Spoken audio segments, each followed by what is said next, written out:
Welcome to a whole new episode which will be simultaneously telecast on in Headlines Tripura and Calconic TV.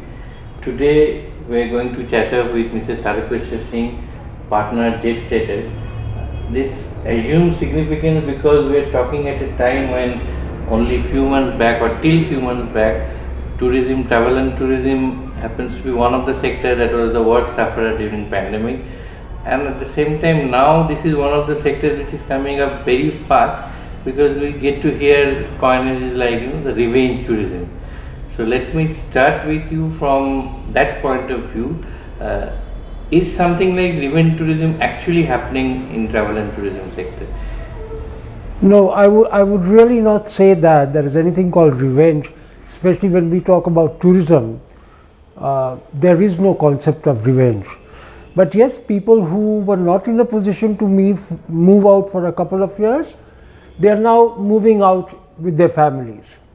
This was something which was overdue, and as a result of which everyone seems to be moving out. And as everyone is moving out, we see a lot of crowd. But gradually that's going to phase out. In the next 2-3 months is going to be what it was in the pre-COVID stages. It's just that all of a sudden everyone has moved out because they were behind the four walls of their houses. So they realized that it was time that they needed a break, so they moved out. But it's getting normal. We are back to pre-COVID situations. So you are expecting this trend to be normal in next 3-4 months or so? It's already normalized. The spurt of tourism that was happening, that has normalized. Now, one of the reasons why it has normalized is the excessive airfares. The kind of money the airlines have made in the last 6 months, I possibly feel they wouldn't have made in the last 10 years. They've charged exorbitantly very high fares, which made no sense, but then that was the call of the day. People were willing to give, and so they made hay while the sun was shining. So people often allege that, as you rightly mentioned about this airfare hike, that point of time there were some arrangements made by different air carriers or airlines, like giving one seat gap. So now those No, nothing is there. No. Even those days, they are charging. no. Even those days, they were not giving one seat gap, and for that one seat gap, that was possibly only for a week or two. Otherwise, they were selling all the seats with, of course, COVID precautions. The airlines are the ones who benefited the most, and the hotels to a certain extent. But as regards to the ordinary traveler who's traveled, they've landed up spending more money. They are the ones whose pockets have been pinched. At that point of time, they didn't mind because Yes, of course. they were Yes. within the four walls for a long period. Exactly. That's exactly what happened. So as we are slowly getting back to normal, or we have already got back to normalcy, so is it the domestic tourism which is going fast, or or overseas?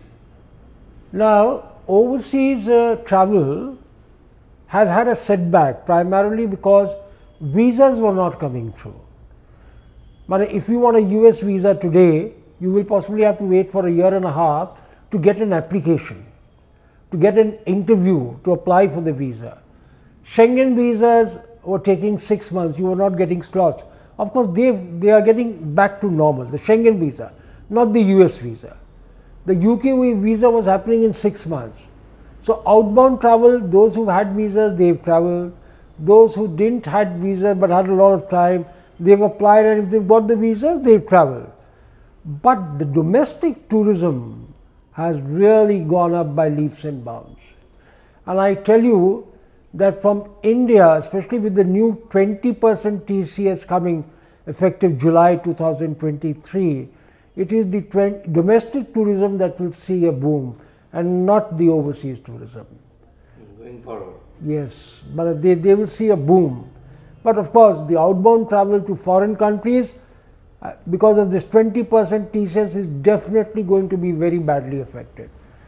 I would not say it is a setback, because end of the day, as an operator, it hardly makes a difference to me whether I am selling domestic tourism or international tourism.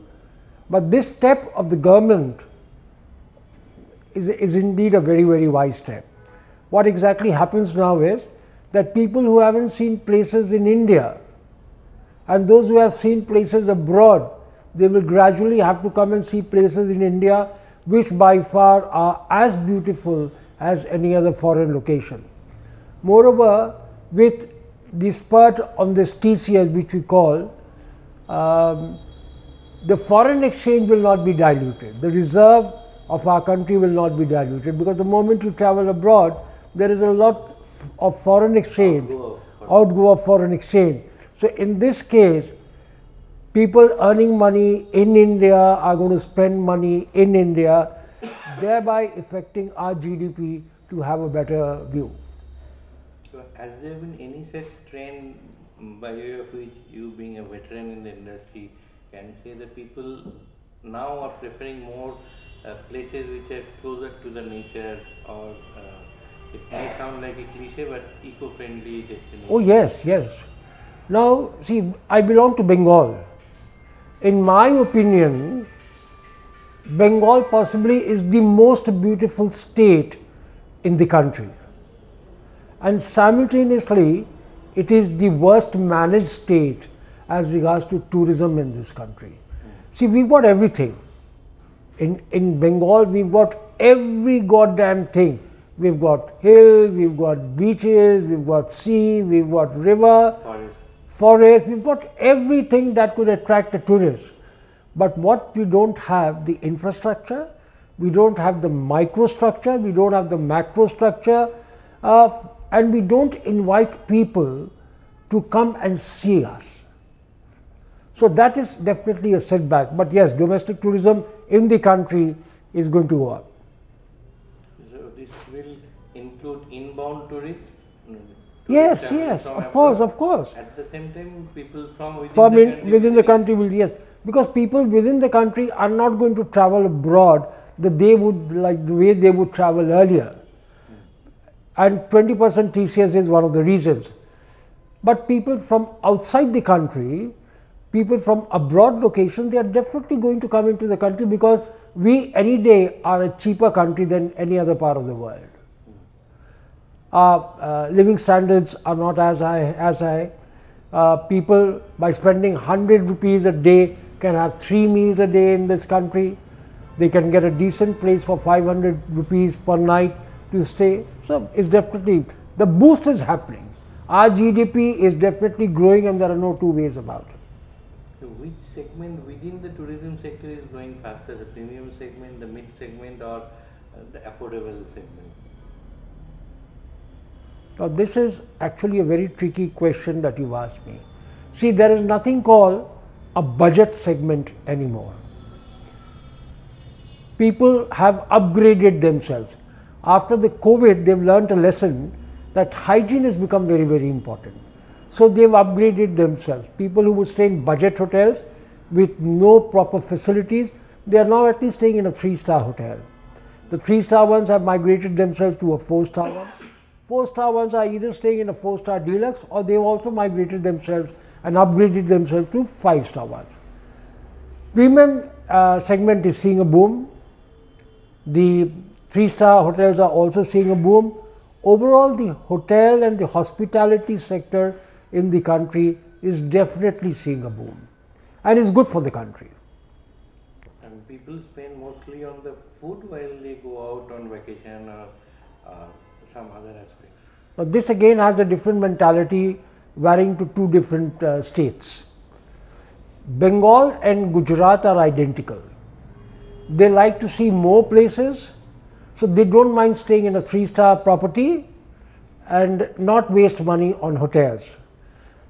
Whereas the others, they would like to be comfortable staying wherever they are.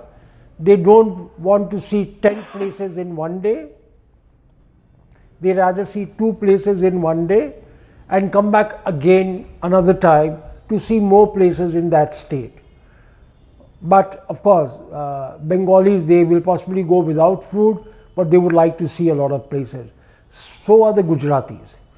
They also, you make a tour for the Gujarati, you will research and advise them that okay, these are the places that you can go and see. They will come out with another 10 options that no, on the same day I would like to see this many places. So they are very well equipped, very well informed, and out of the 24 hours that they spend in a location, they would like to roam around 16 hours. Balance 8 hours, 2 hours for eating and 6 hours for sleeping. So for them it hardly matters whether they are sleeping in a 5-star hotel or 3-star hotel. But yes, they really need to roam around. So, but since again you have seen a lot over the years, so don't you think that people mostly prefer to go out for some kind of getting distressed? But once you have a tight schedule like this, so you are traveling all the way, seeing more places than you are supposed to see, so it actually tires you more. Yeah. See, what happens is, it depends on the age factor. If a boyfriend girlfriend is going, they would rather lie down on a beach and spend more time rather than seeing monuments and museums. If it's a person with a good academic background, they would like to see a lot of museums, they would like to see a lot of forts, and they would want their children to come along. And if it's an aged couple, they would definitely like to go and relax. But it's very unusual that senior citizens like to go to discos, or the younger crowd wants to go and visit a temple. It doesn't happen that way. So age again, decides as to where one wants to go. That is there. So do you think that with the growth of this online this travel and tour platforms, the brick and mortar travel and tour companies, their business is somehow getting affected by that growth? Or? Well, this again is a very interesting question that you've asked. See, you can get a lot of food online, but the kind of enjoyment you have when your wife cooks for you or when your mother cooks for you cannot be matched with an online order. Similarly, when you go on an online booking, you are actually not seeing the person who's selling you the product. There is no eye-to-eye contact. So Indians, unless and until they have an eye-to-eye contact, they don't feel very comfortable, because one never knows. I can give you 100 instances when these online portals have made bookings, but once you go and visit those hotels, you are told, I'm sorry, this booking is not there, or the booking is there but the money has been not paid, whereas you've actually paid the portals. So these instances are there. So that brick and mortar thing is still going to be there. That's how we are surviving, and of course it depends on your reputation. If your service is good, your clientele, no matter how much online portal comes, they are going to be with you. So people these days are preferring group travels or individual or with family? I mean, what is the trend like? If it's a family going, and if it's a Bengali family going, they want to meet a couple of Bengali families more. If it's a Gujarati family going, they also want to meet a couple of Gujaratis more. All right? Punjabis or the Muslims or the UPIs, they are the kind who want to be on their own.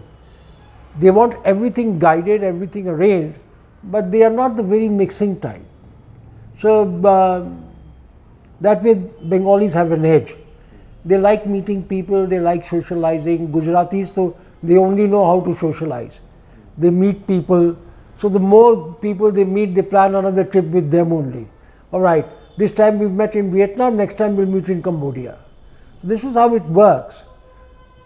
So we actually cannot generalize whether they want to be in groups or they want to go alone. But with the experience that we've had, is that people who want to be comfortable and people who feel a little insecure want to be in groups. And you mentioned about destinations like Cambodia, Laos, Vietnam. These neighboring destinations, do you see any growth in people's preference going to these countries? Vietnam is picking up like anything. Cambodia has become the talk of the town now, especially because of Angkor Wat. And Bangkok is of course is like, you know, it's like a staple food. Like the Bengalis have rice and march. So Bengal for every Bangkok for every tourist is like a sacred place. You have to go there once. If you haven't been to Bangkok, you've not been anywhere. Like, you know, Bengalis would say the billet for them is London. Billet Firat. Bilot Firat is London Firat. You go to USA and come back, you're not Bilot Firat. So similarly, if you've been to all the places but you haven't been to Thailand, then you've actually not seen anything. But yes, the other destinations are coming up. There is no doubt about it. Like Turkey, Egypt. Turkey is again a sought after destination. Egypt has always been a sought after destination. Greece seems to be picking up. Odd places which, like Spain. Spain was never a sought after destination, but yes, especially after that movie Zindagi Na Milegi Dobara and a couple of more movies, people have started going to Spain. You have mentioned about very interesting point, mentioning about this film name. So I also get to see that a lot of foreign offices or embassies of different countries, they are also promoting tourism in their countries, clubbing it with as a destination for shooting, as shooting location. Yes, everyone wants the Bollywood to come. Everyone really is promoting the because they know India is a big market. India is a big consumer market. So if a destination can be promoted, obviously people will go. It doesn't matter whether you have money or you don't have money. As I said earlier, that Bengalis will not eat, but they will definitely travel. In fact, they are going to the extent of reimbursing their entire cost Yes. in that country, just to promote. Yes, that's what is happening. Even the states in India have started giving a lot of subsidy. Uttar Pradesh is giving a lot of subsidy, Madhya Pradesh is giving a lot of subsidy. Everyone seems to be giving subsidy, other than Goa. So going by your experience, what kind of government role or what kind of support that the government should offer? See, one, you must have a tourism minister who understands tourism. And the tourism minister should not be a political minister. Just for the heck of it, if I make someone a tourism minister who knows nothing about tourism, tourism cannot be promoted. Someone who knows the chapter, someone who knows the subject. Because if I don't know the subject, I cannot do anything. I fail to understand why a state like West Bengal is not being promoted the way it should have been done. Durga Puja has become a talk of the town. Yes, everyone wants to come and visit Durga Puja. But that is after UNESCO giving recognition. But Durga Puja has always been there, irrespective whether UNESCO recognized us or it did not recognize us. But it wasn't promoted well. So that promotion is lacking in our state. If that promotion happens, this will be a fantastic state for tourism. Because it has got all the elements. It has all the elements. People, just the way they want to go to Kashi Vishwanath, they want to come and visit Kali Ghat. But if you come to Calcutta and you haven't visited Kali Ghat and Victoria Memorial, you haven't done anything. Even Dakshineshwar is also not that very important, but Kali Ghat and Victoria Memorial is very, very important. So places like this need to be promoted in a big way. Eco Park is not an attraction. Maybe yes, it's an attraction for the locals, but people will not come to see Eco Park. People will not come to see Nico Park. When the moment you talk about Bengal, you talk about culture, you talk about heritage. People want to come and see Marble Palace, where Sahib Bibi Ghulam was shot. People want to come and see Joda Saku Thakur Bari. These are the places, and they need to be promoted. See, the next lane to our office is Joda Saku Thakur Bari. But you walk into that lane, you will feel like not coming back again. It's crowded, there are hawkers, there are rickshaws, people are sleeping on the pavement. Such a secret place, we haven't been able to maintain it. That's what is lacking. Another term which is getting very popular when one talks about tourism is ethical tourism. The need to train the tourists also, particularly when people visits environment friendly destinations, for instance Sundarban or some other forest areas, serene, tranquil areas where people need to know how to behave themselves. Yes. See, UPites, of course I mean no offense, UPites Biharis, Bengalis, Punjabis. No matter how much you teach them, they will never learn how to behave themselves. They have to be loved. Whereas Gujaratis, they are very soft. The South Indians, they are very soft. But people from the South, you really won't know if they are existing next, if they are your next co-traveler. But the earlier, the UPIs, they scream and yell inside the aircraft. They, Bengali boys also, when they travel in a group, someone sitting in the last row will start screaming, "Hey Molay, tu kothay achish," and then Molay is sitting possibly on the first row. So this is something they really need to be taught. They really need to be taught as to how to behave themselves in public. So who will teach them? That's the next big. There has to be, I have always felt, that there has to be a kind of a symposium or a seminar to uplift ourselves, how to behave in public. But I would love to do that, if the government can organize it, I would love to do it free for the government. I would like a lot of people to come and watch it. Because if you can't behave in public, you are actually sending a wrong message.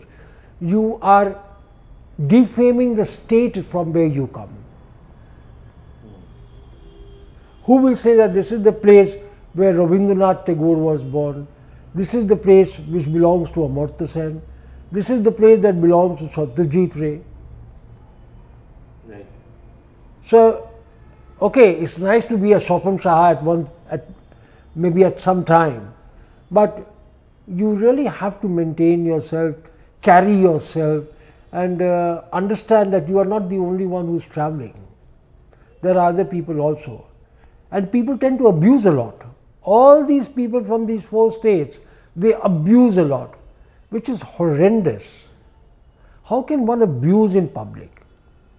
Even if they are not abusing others, they Yes. talk in that language among themselves. Yes, which is very, very bad, Very, very bad. This of course has to be bred in. And if you are asked what is the most palpable, noticeable trends in tourism industry, maybe going forward, what is the most noticeable trends that you are witnessing? 1, 2, 3, 4. One, the youngsters have started traveling, and they've started traveling on their own. Most of them don't want to travel with the families. 2, unmarried boys and girls are traveling together. But they are not married, they're living together or staying together, or just boyfriend and girlfriend, they are traveling together. 3rd, there are a lot of girls' trips which is happening. Only girls. Because they want to do everything that the boys do. So that's the reason they don't want the boys to come along. And of course, the families have started traveling again. But the COVID at least has taught them a lesson that life is too short. So families have started traveling again. And going forward, also these are the most significant. Yes, yes. So you mentioned some point. You discussed threadbare at the tourism and travel industry. You also mentioned about, and as you all know, that tourism depends on how the overall economy performs. So how do you see overall Indian economy performing? Because it will obviously have an impact on the tourism industry as well. Unless economy is or the fundamentals of economy are strong, or economy is doing well, no one particular industry can do well either. See, it's not about the economy, it's also the political stability. Right. These 2 things are very, very important. Economy wise, I think we'll possibly be the best in the world in the next 1 or 2 years. We are very stable as of now. Political stability, except for 1 or 2 states, there is a little bit of where there is a little bit of political instability. We are overall a peaceful country, and small issues which are trifle, they keep happening, and that will not affect, of course, that will not affect the overall situation as regards to our growth is concerned. So that is very, very important. So as we are speaking, another vexed issue, I would say, that's the issues related to Adani is arguably one of the not one of the, but by far the largest industrial houses in the country. So, how do you see these things snowballing into? Do you think that this will eventually snowball into a major crisis, or how do you see this affecting Indian economy? I mean, if we are talking about Adani, have you been to a business school? No. Now let me tell you, in business school, they teach you about Bill Gates, they teach you about Elon Musk, they also teach you about Ford.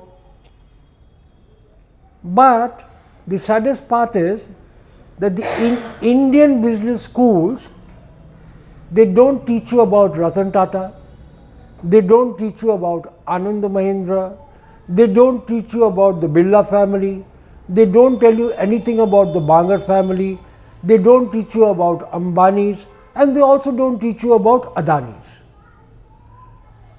Now the contribution of all these people has been phenomenal in our growth. If our GDP is growing, it is because of them.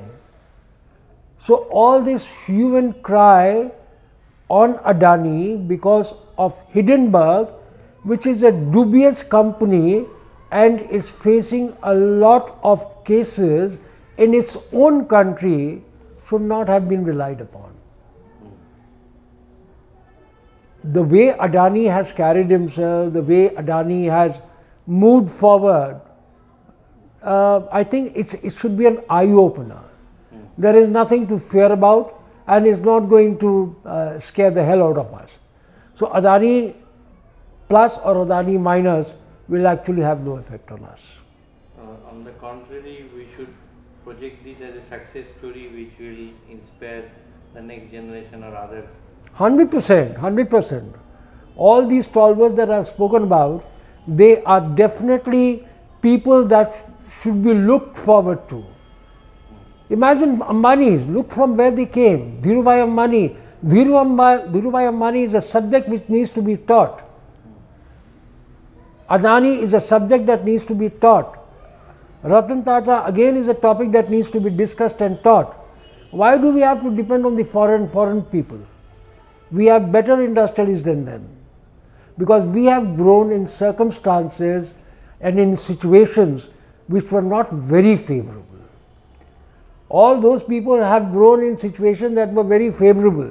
Living conditions are better, roads were better, electricity was there, but we have grown where the roads were not comfortable, where there was no electricity all 24/7. So if under those circumstances we can grow to this extent, then possibly with better conditions we can have a phenomenal growth.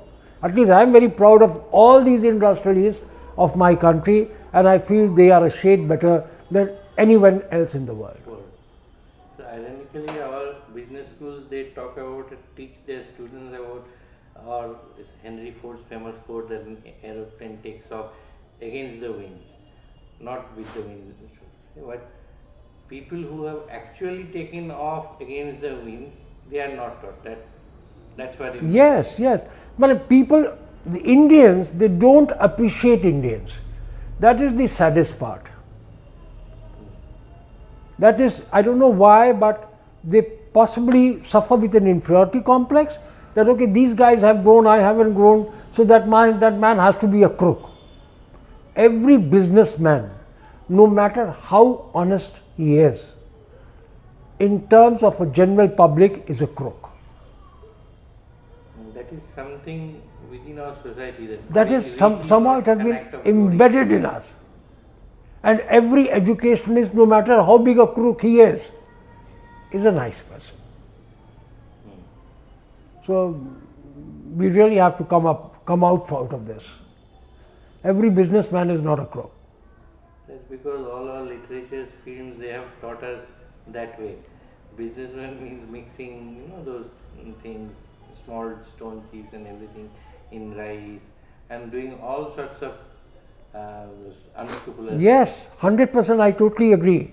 See, in the last 60, 65 years, I'm not talking about 10 years of Narendra Modi, but Indians had a tendency of robbing and stealing. But I'm not robbing from your house or stealing from your house. They didn't want to give the government its due. They are earning money, making money from this country, but they don't want to pay taxes. And this was the story with everyone. I don't know about the Tatars, but it was definitely a story with everyone. Possibly we also would have deprived the government of some taxes of the other.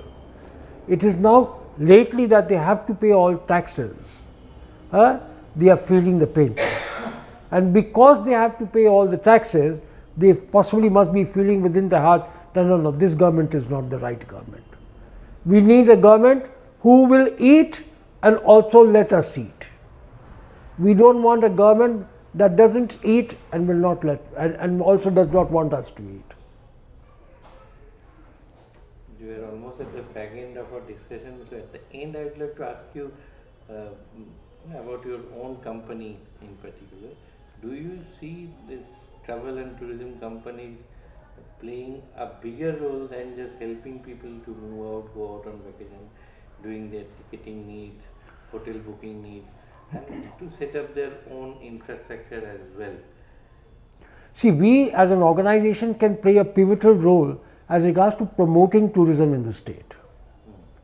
If we have to sit with people from the bureaucracy, we can tell them how the states can be promoted.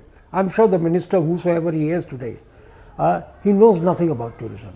I'm very candid. I know I'm on a channel, but I'm very candid. They don't know about tourism. Otherwise, Diga, Mandarmuni, Darjeeling, they would have been promoted like anything. Sundarban, you don't have a proper place in Sundarban to stay. Haldia also is a very nice place.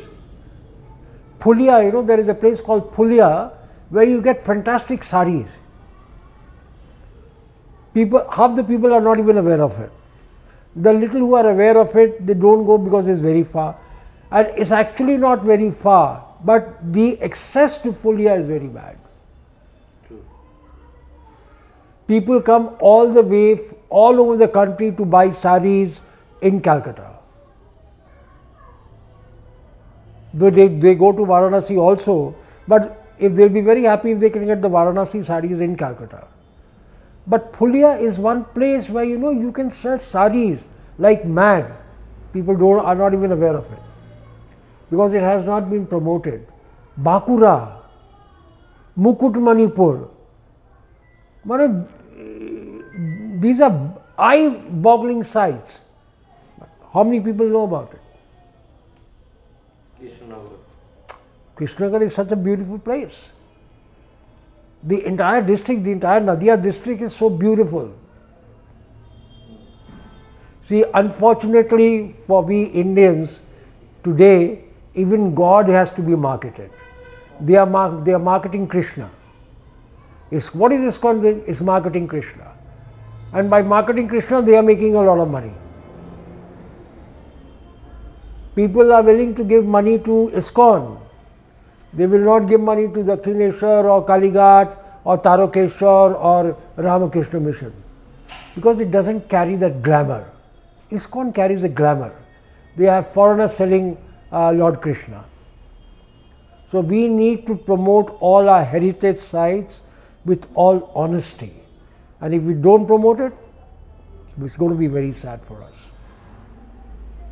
We sincerely hope that next time we speak, we will have more positive things to talk about. 100%. Excellent. It's been an excellent conversation with you, and thank you very much for everything. Thank you very much.